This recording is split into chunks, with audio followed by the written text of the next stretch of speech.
샬롬. 걸리버 여행기 6번째.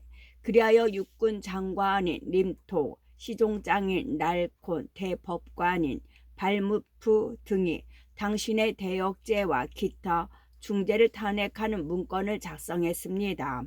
나 자신의 공로와 무고함을 자신하던 나는 이런 장황한 서언에 짜증을 느끼며 그의 말을 가로막으려 했다. 그러자 고관은 그의 말을 끝까지 들어달라고 간청하면서 이렇게 계속했다. 당신이 내게 준 큰 도움에 대한 감사 표시로 나는 그런 음모가 진행되는 과정에 대한 정보 그리고 탄핵 문서 한 부를 입수하였습니다. 나는 당신에게 이런 도움을 주면서 내 목숨을 걸고 있는 것입니다. 산악인간에 대한 탄핵문, 산악인간에 대한 탄핵문 제1조. 황제 폐하 칼린 데파르 프루네의 치세시에 제정된 법률에 의하면 황궁 경내에서 용변을 본 자는 대역죄의 징벌에 처해지도록 되어 있다. 그럼에도 불구하고 상기 산악 인간은 황후 마마의 침전 근처에서 발생한 불을 끈다는 미명 아래 해당 법률을 노골적으로 무시하면서 방자하고 사악하고 대역죄인 같은 자세로 소변을 발사했다. 이러한 행위는 위에 언급한 법령을 명백하게 위반한 것이다. 제2조. 상기 산악 인간은 블레프스크의 선단을 황실 항구로 예인해 온 후에 황제 폐하로부터 블레프스크 제국의 모든 배들을 납포해 오고 그 나라를 우리나라의 속주로 만들어 본국에서 파견하는 총독이 다스리게 하라는 명령을 받았다. 또한 그곳으로 망명간 위쪽 부분 당파와 위쪽 부분 이단을 즉각 포기하지 않는 블레프스크의 모든 사람을 처치하라는 명령을 받았다. 그러나 산악인간은 가장 장엄하고 인자하신 황제 폐하의 의사에 반하여 행동하는 거짓된 대역죄인답게 그런 일을 하지 않게 해달라고 간청했다. 그가 제시한 이유는 무고한 사람들의 양심, 자유, 목숨을 빼앗고 싶지 않다는 것이었다. 제3조. 블레프스크 궁정에서 황제 폐하의 궁정에 평화를 호소하기 위한 사절단을 파견해 왔을 때 상기 상악 인간은 거짓된 대역죄인답게 상기 사절단을 도와주고 부추기고 위로해주고 즐겁게 해주었다. 산악 인간은 그들이 최근까지 우리 황제 폐하의 노골적인 적으로서 전쟁을 준비해온 군주의 하인들이라는 것을 잘 알면서도 그런 행동을 했던 것이다. 제4조. 상기 산악 인간은 충성스러운 신하의 임무를 저버린 채 현재 블레프스크의 궁정으로 여행을 떠날 준비를 하고 있다. 그는 황제 폐하로부터 단지 구두 허가만 받았을 뿐이다. 이런 구두 허가를 구실로 삼아 거짓된 대역죄인답게 그 여행을 떠나려 하고 있는데 그로 인해 최근까지 우리 황제 폐하의 노골적인 적으로서 전쟁을 준비해온 블레프스크 황제를 도와주고 위로해주고 부추기고 있다. 이것들 이외에 다른 조항들도 있지만 방금 요약하여 읽어드린 이런 조항들이 가장 중요합니다. 이 탄핵건을 논의하는 과정에서 폐하는 엄청난 관용의 표시를 여러 번 보였습니다. 종종 당신이 폐하께 해드린 공로를 언급하면서 당신의 정상을 참작하려 했습니다. 재무장관과 해군 장관은 밤중에 당신의 집에 불을 놓아 가장 고통스럽고 죄옥스러운 죽음에 처해야 한다고 고집했습니다. 그들은 동시에 육군 장관이 독화살로 무장한 2만의 병력을 거느리고 현장에 출동하여 당신의 얼굴과 양손을 공격해야 한다고 말했습니다. 또한 당신의 일부 하인들에게 은밀히 지시하여 당신의 셔츠와 혼이불에 독즙을 발라놓게 하면 당신의 독이 스며든 살을 마구 뜯으며 극심한 고통 속에서 죽게 될 것이라고 했습니다. 육군 장관 또한 이들과 같은 생각이었습니다. 그래서 오랫동안 당신을 적대시하는 세력이 벌써 과반을 넘었습니다. 그러나 황제 폐하는 가능하면 당신의 목숨을 살려주려 했고 마침내 시종장을 설득했습니다. 이렇게 된 후 황제 폐하는 언제나 당신의 진정한 친구인 비서실장 렐드 레살에게 의견을 제시하라고 명령했습니다. 그는 당신의 호의를 품고 있는 사람답게 발언했습니다. 비서실장은 당신의 범죄가 중대하기는 하지만 군주의 가장 고결한 미덕인 자비를 베풀 여지가 있다고 했습니다. 또 황제 폐하는 그런 자비로 이미 명성이 높지 않느냐는 이야기도 했습니다. 당신과 비서실장의 우정은 온 세상에 잘 알려져 있으므로 존경받는 강요 해위는 비서실장의 의견이 편파적이라고 생각할 수도 있습니다. 그러나 그는 어명을 받들어 그 자신의 의견을 다음과 같이 자유롭게 개진했습니다. 폐하가 산악 인간의 공로를 감안하시고 또 폐하 자신의 지극히 관대한 성품에 따라서 산악 인간의 목숨을 살려주실 생각이라면 그의 두 눈을 뽑아 버리라고 명령을 내리십시오. 이렇게 하면 정의가 어느 정도 실현될 수 있을 뿐만 아니라 모든 세상이 폐하의 관대함과 각의에 참석한 장관들의 공정한 심의를 칭송할 것입니다. 산악인간은 두 눈을 잃었다 하더라도 체력은 그대로 유지할 것이므로 국왕 폐하에게 여전히 쓸모가 있을 것입니다. 또 실명하면 위험을 보지 않게 될 것이므로 더욱 용기를 내게 될 것입니다. 산악인간이 적의 선단을 우리 항구로 끌어올 때 가장 두려워했던 부분은 그의 두 눈을 잃는 것이었습니다. 하지만 산악인간은 앞으로 장관들의 눈으로 앞을 보면 됩니다. 가장 위대한 군주들도 때때로 이렇게 합니다. 비서실장의 제안은 강요회의에 참석한 장관들 전원에게 아주 못마땅하게 생각되었습니다.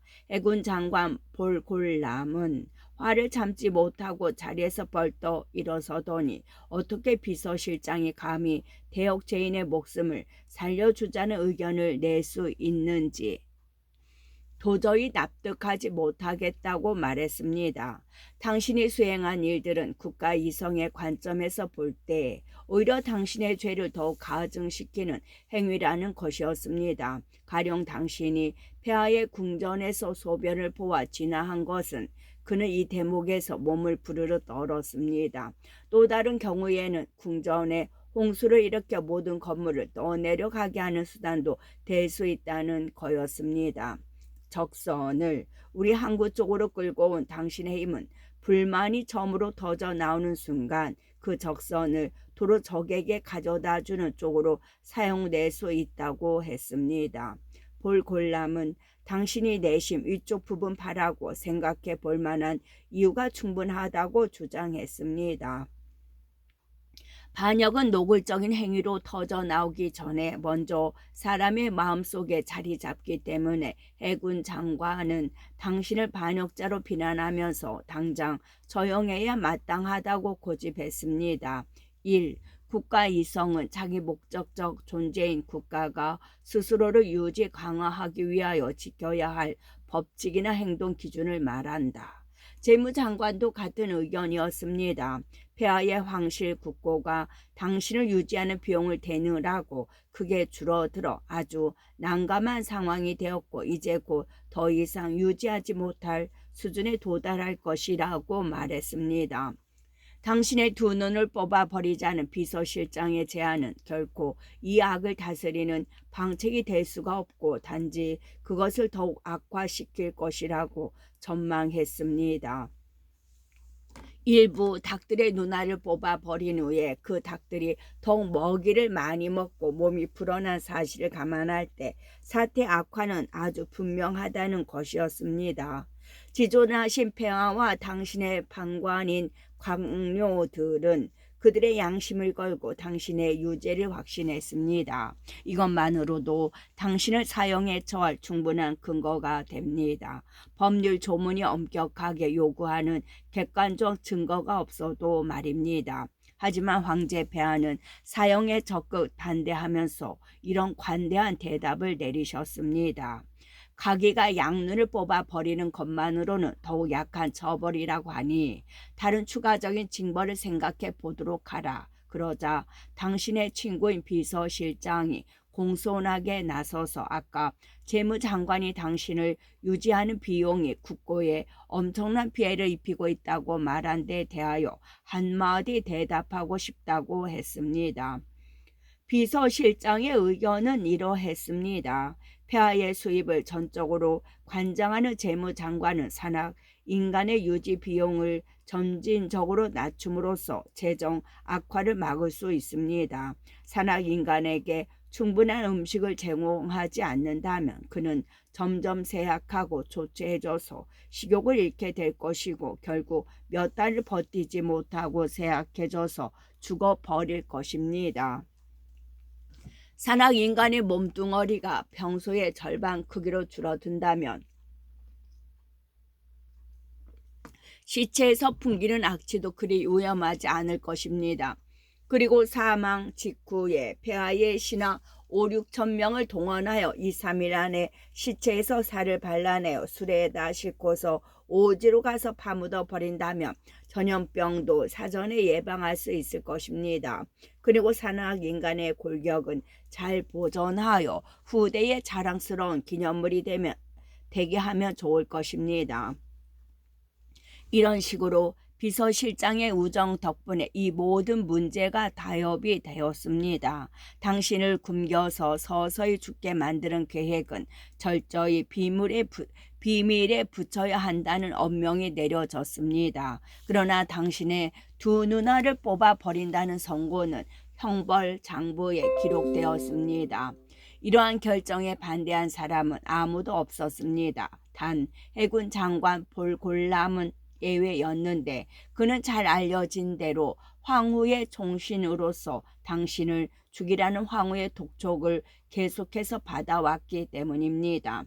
황후는 당신의 황후 거처의 화제를 그런 치욕스럽고 불법적인 방식으로 진화한 것에 대하여 오랫동안 악감정을 품고 있었습니다. 앞으로 4월 이내에 당신의 친구 비서실장이 당신 집을 찾아와 당신 앞에서 단행문을 낭독할 것입니다. 이에 황제 폐하의 관대함과 은혜를 찬양한 다음에 당신의 두 누나를 뽑아버리는 선고가 떨어졌음을 알릴 겁니다. 폐하는 당신이 감사하는 마음으로 공손하게 그런 처벌을 받아들일 것을 의심하지 않고 있습니다.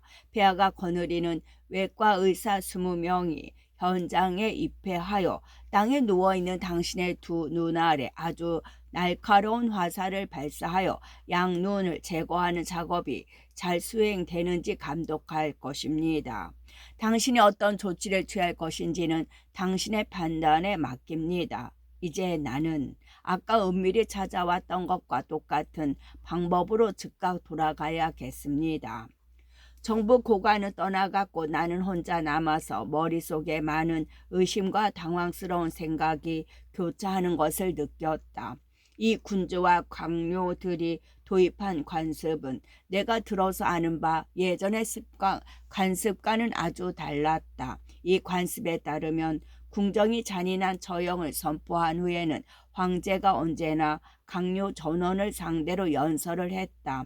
군주의 적개심이나 총시인의 악의를 완화하기 위해서였다. 주로 황제 자신의 엄청난 관대함과 자비를 언급했는데 황제의 그런 특별한 인품이 온 세상 사람들이 다 알고 또 인정하는 사실이라는 것이다. 이 연설은 즉각 왕국 전역에 공포되었다. 그러나 사람들을 가장 두렵게 만드는 것은 바로 황제의 자비를 징송하는 그 장황한 언사이다. 왜냐하면 그런 찬양이 길면 길수록 그 처벌은 더욱 비인간적이고 또 처형을 당하는 자는 더욱더 무고하기 때문이다. 하지만 나 자신에 대해서 말해보자면 나는 출생 신분이나 교육 환경이나 도무지 궁정 신화로 들어갈 만한 사람이 되지 못했다. 그런데다가 사물을 잘 분간하지 못했고 그래서인지 그 선언에서 관대함이나 호의를 도무지 발견할 수가 없었다. 그것이 관대하기는커녕 너무 가혹한 것이 아닐까 하고 생각했다. 내가 잘못 생각한 것인지 모르지만 나는 재판에 나아가 내 입장을 당당히 밝힐까 하는 생각도 때때로 했다. 탄핵문에 열거된 여러 조항들의 객관적 사실은 부인하지 못하지만 그들이 나름 정상 참작을 해주지 않을까 하고 생각했다. 하지만 평생 동안 많은 국가 재판의 판결문을 읽어보았는데 그 결과는 언제나 판사들이 적절하다고 생각하는 쪽으로 끝났다. 나는 이처럼 중요한 시점에 그런 위험한 판결에 의지할 수 없었고 또 강력한 적수들에게 그런 식으로 맞서는 것도 어리석게 생각되었다.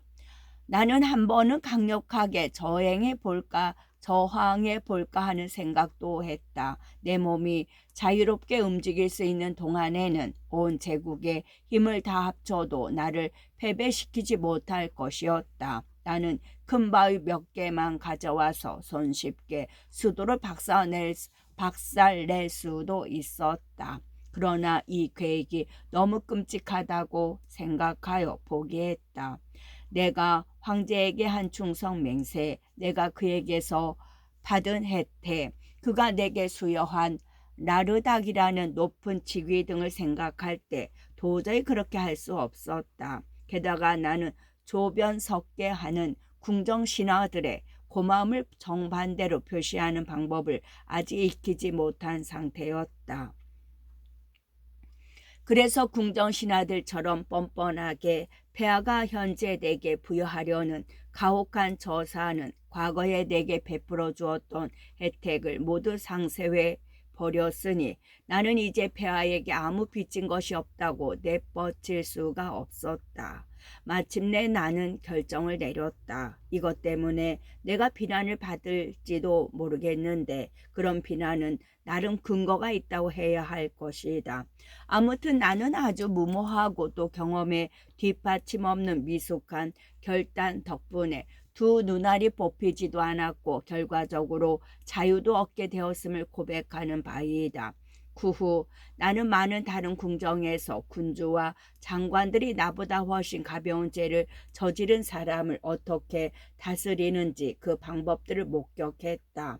만약 내가 닐리퍼에 있을 때 군주와 장관들의 형태를 잘 알고 있었더라면 그들이 내린 그런 관대한 징벌에 아주 신속하면서도 자발적으로 승복했을 것이다.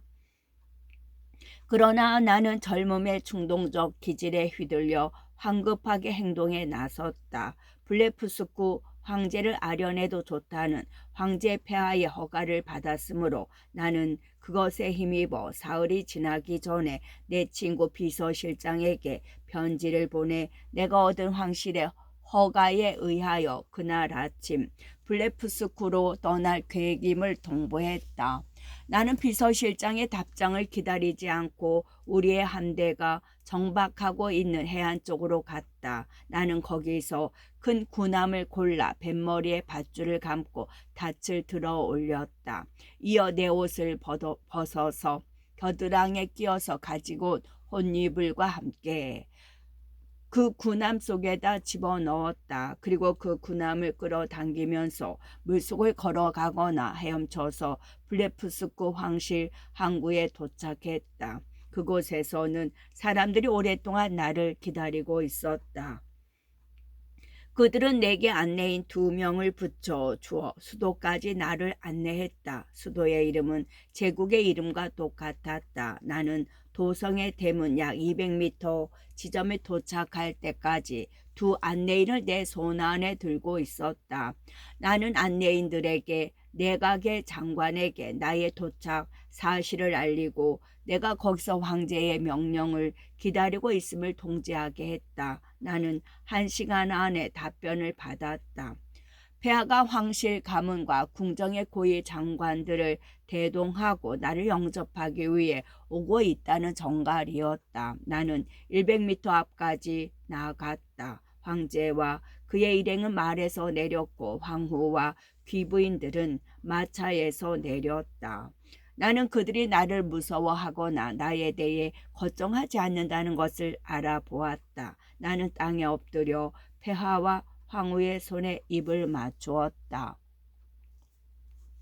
나는 블레푸스코 폐하에게 나의 약속을 지키기 위해 나의 주인이신 닐리퍼 황제의 허가를 받아서 이렇게 건너왔다고 말했다. 이처럼 강력하신 군주를 만나 뵙게 되어 영광이며 나의 주인이신 닐리퍼 황제에 대한 나의 의무를 위반하지 않는 것이라면 폐하께도 힘껏 도움을 드리고 싶다고 말했다. 하지만 나의 치욕에 대해서는 아무 말도 하지 않았다. 그때까지 나는 그 저사에 대하여 아무런 공식 통보도 받지 못했고 또 내가 그의 세력권 밖으로 나가 있는 동안에 닐리퍼 황제가 그 비밀을 공포하리라고 생각하지 않았기 때문이다.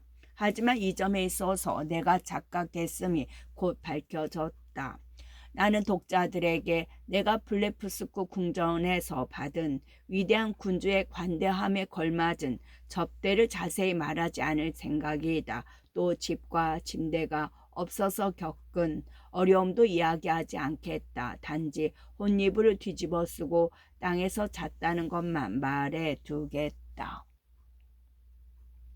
제8장 저자가 우연한 행운으로 블레푸스쿠에서 떠나 올 수단을 발견하다. 몇몇 어려움을 겪은 후에 조국으로 무사히 돌아오다.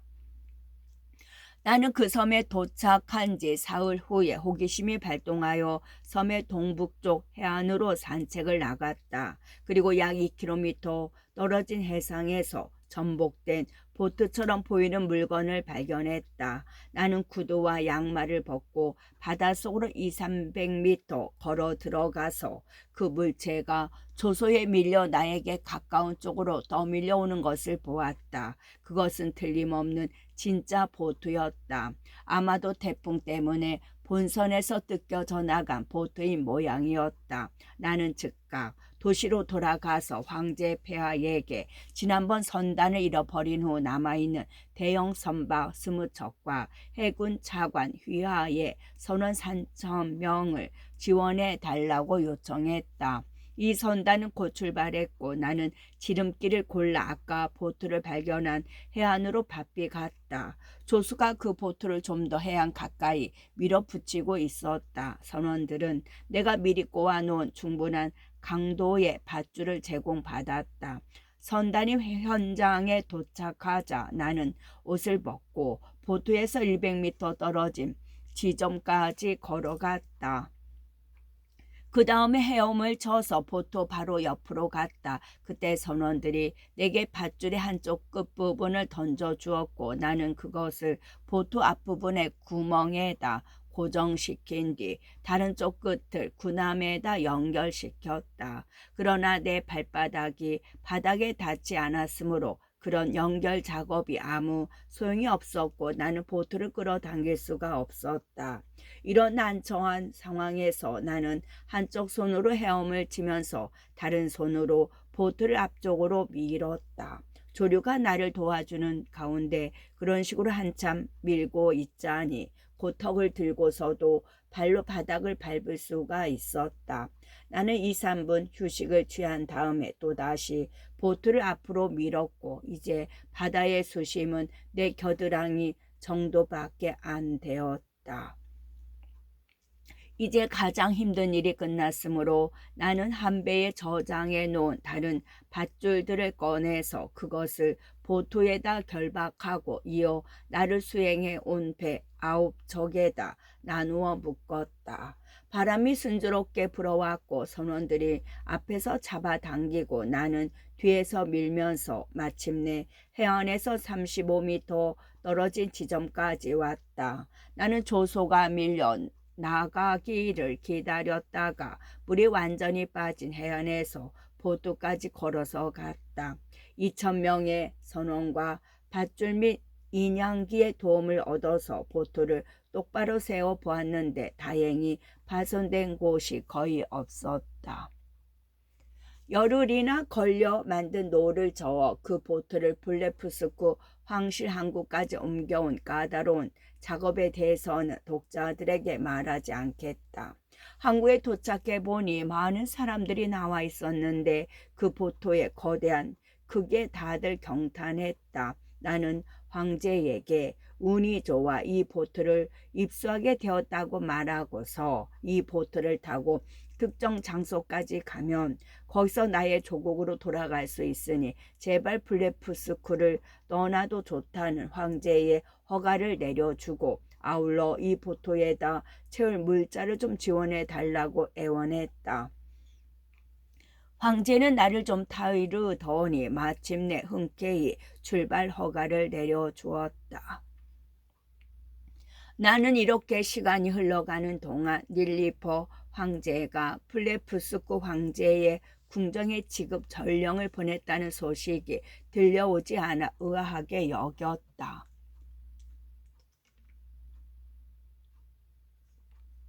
하지만 나는 나중에 은밀한 정보를 듣게 되었다.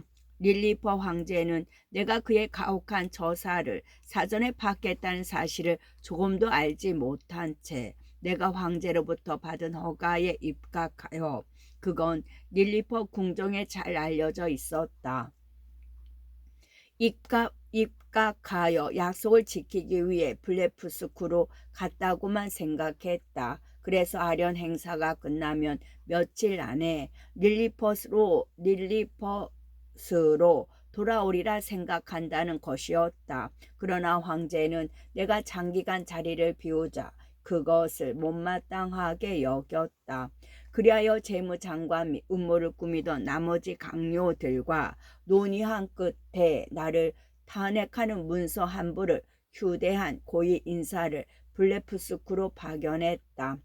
그 고위 사절은 그의 주인인 닐리퍼 황제의 관대함을 블레프스크의 군주에게 전달하는 임무를 맡았다. 오로지 내 두 눈알만 뽑기로 하고 더 이상의 징벌을 가하지 않을 생각이니 이 얼마나 관대한 저사하냐는 것이었다. 그가 말하기를 내가 법망을 피해 달아난 자이고 만약 2시간 이내에 돌아오지 않으면 나르닥이라는 호칭을 박탈당하는 것은 물론이고 반역자로 선포될 것이라고 했다. 사절은 또한 이런 말도 덧붙였다. 두 제국 사이의 평화와 우위를 유지하기 위해서 형제 나라인 블레프스크의 황제는 그의 두 손과 두 발을 결박하여 닐리퍼스로 돌려보내 반역자로 처형할 수 있게 해줄 것을 기대한다. 블레프스크의 황제는 사흘 동안 강요들과 논의한 끝에 공손함과 변명이 가득한 답장을 보냈다. 그를 결박하여 돌려보내는 문제와 관련하여 형제 나라는 그것이 불가능함을 양해하시기 바란다.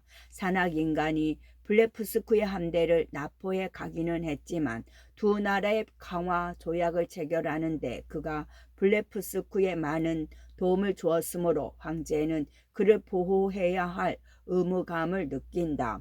하지만 양국의 군주들은 곧 편안한 마음을 갖게 될 것이다. 그가 해안에서 엄청나게 큰 보트를 발견하여 바다로 나아갈 수 있게 되었기 때문이다. 그래서 블레프스크 황제는 선원들에게 그의 조력과 지휘를 받으면서 그 배에 물자를 채우는 작업을 진행하라고 명령을 내렸다. 앞으로 몇 주 후면 두 제국은 이 감당하기 어려운 장애물을 무사히 처분할 수 있을 것이다. 사절은 이 답변을 가지고 닐리퍼스로 돌아갔다. 블레프스크의 황제는 이런 경과를 내게 말해주면서 동시에 내가 그의 밑에서 계속 봉사한다면 이건 철저한 비밀인데 한다면 나를 보호해 주겠다고 했다.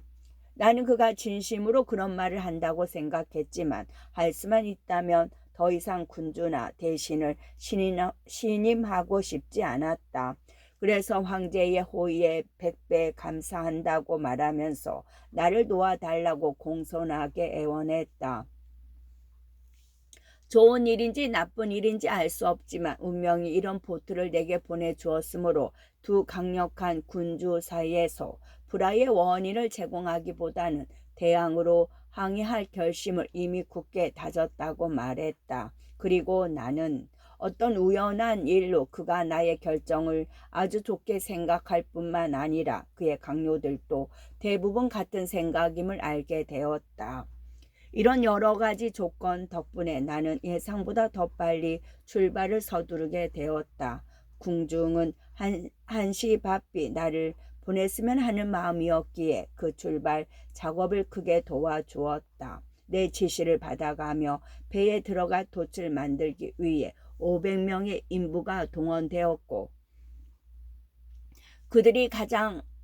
그들이 가진 가장 튼튼한 전을 13번 겹쳐서 돛을 만들었다. 나는 그들의 가장 두꺼운 밧줄과 케이블을 10번, 20번, 30번을 꼬아서 필요한 밧줄과 케이블을 만들었다. 해변을 오래 탐색하다가 우연히 발견한 거대한 암석이 내 배의 닻으로 사용되었다. 또 암소 300마리 분량의 쇠기름을 사용하여 내 보트에 기름칠을 하거나 기타 여러 작업을 했다. 나는 커다란 나무들을 베어내어 노와 돛대를 만드느라고 엄청난 고생을 했다. 이 작업에는 황제의 조선공들이 많은 도움을 주었다. 내가 나무를 대충 깎아내면 그들이 그것을 다듬었다.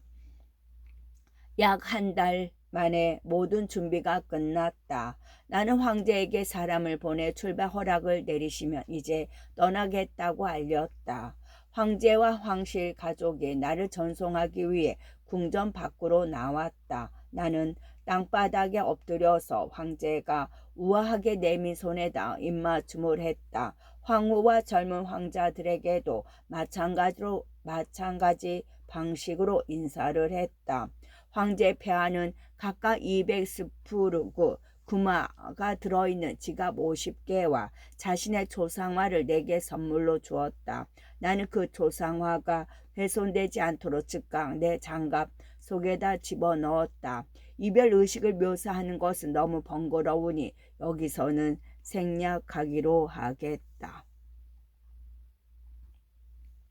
나는 배에다 100마리 분의 소고기, 300마리 분의 양고기, 그리고 그에 상응하는 빵과 음료 400명의 요리사가 만들어준 조리된 고기 등을 실었다.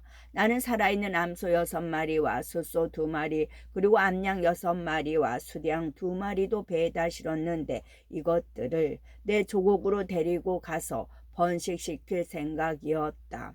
선상에서 이들에게 줄 다량의 건초와 옥수수 자루도 실었다. 나는 원주민들도 12명 정도 데려갈 생각이었다. 그러나 황제는 이것만은 절대로 허락하지 않으려 했다. 내 호주머니를 샅샅이 뒤졌을 뿐만 아니라 설사 본인이 동의하고 희망한다고 해도 그의 신민을 단 한 명도 데려가지 않겠다고 나의 명예를 걸고 약속하게 만들었다. 이처럼 내가 할 수 있는 모든 준비를 끝냈으므로 나는 1701년 9월 24일 아침 6시에 출항했다. 그리고 북쪽으로 20km 정도 갔더니 바람이 남동풍으로 바뀌었다. 저녁 6시에 나는 북서쪽으로 약 24km 정도 떨어진 곳에 있는 자그마한 섬을 발견했다.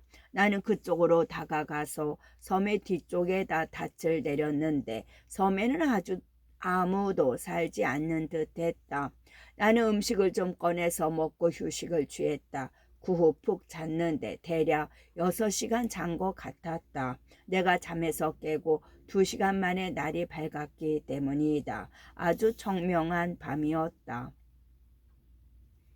나는 해가 뜨기 전에 아침을 먹었다. 닻을 들어올리니 바람이 아주 순조로웠다. 나는 어제와 똑같은 항로를 타고 갔고 나의 호주머니 납침판으로 방향을 잡았다. 나는 가능하다면 반티벤스 랜드 북동쪽 방향에 있다고 생각되는 여러 섬들 중 하나에 도착할 계획이었다. 나는 그날 하루 종일 아무것도 발견하지 못했다. 그러나 그 다음날 오후 3시 무렵 내 계산으로 블레프스크에서 115km 떨어진 지점에 도착했을 때 남동쪽으로 항해해 가는 배를 발견했다. 나는 소리쳐서 불렀으나 아무런 대답도 듣지 못했다. 하지만 나는 그 배를 따라 잡고 있었다. 바람이 잦아들었기 때문이다. 나는 돛을 활짝 펴고서 다가갔고 반 시간이 지나자 그 배는 나를 알아보고서 깃발을 내걸더니 대포를 한 발 쏘았다. 내가 다시 한번 사랑하는 조국과 거기에 남겨두고 온 내 소중한 저자식을 볼 수 있게 되었다는 예기치 못한 희망을 만나게 되어 느낀 기쁨을 여기서 필설로 다 설명하기가 어렵다. 그 배는 돛을 느슨하게 했고 나는 9월 26일 저녁 5시와 6시 사이에 그 배를 따라잡았다. 그 배에 걸린 영국 국기를 보는 순간 내 가슴은 뛰놀았다. 나는 소와 양을 내 호주머니에 집어넣고 그 배에 올랐고 남은 식량을 모두 그 배로 옮겨 놓았다. 그 배는 영국 상선이었는데 북태평양과 남태평양을 통과하여 일본에서 돌아오는 길이었으며 선장은 뎁트퍼드 출신의 존 피델 씨로서 아주 공손한 신사일 뿐만 아니라 뛰어난 선원이었다. 우리의 현재 위치는 남이 30도였다. 상선에는 선원이 50명가량 있었다. 여기서 나는 옛 동료인 피터 윌리엄스라는 친구를 만났는데 그는 나를 선장에게 좋은 말로 소개해 주었다. 선장은 나에게 친절하게 대해주었고 나의 마지막 출발지가 어디이며 어디로 가는 중인지 물었다. 나는 간단히 몇 마디로 대답했다. 그러나 선장은 내가 헛소리를 하고 있고 많은 어려움을 겪다 보니 머리가 약간 돌아버렸다고 생각했다. 그래서 나는 호주머니에서 검은 소와 양을 꺼내 그에게 보여주었고 선장은 크게 놀라더니 내가 진실을 말하고 있다는 것을 납득했다. 이어 나는 그에게 블레프스크 황제가 내게 준 금화와 황제의 조상화 그리고 그 나라의 진기품 등을 보여주었다. 나는 200스푸르그가 든 지갑 2개를 그에게 주었고 우리가 영국에 도착하면 새끼를 베어 배가 부른 암소와 암양을 선물하겠다고 약속했다. 나는 이 항해의 자세한 사항을 독자들에게 보고하지 않겠다. 항해는 대체로 순탄했다. 우리는 1702년 4월 13일 잉글랜드 남동쪽의 다운스에 도착했다.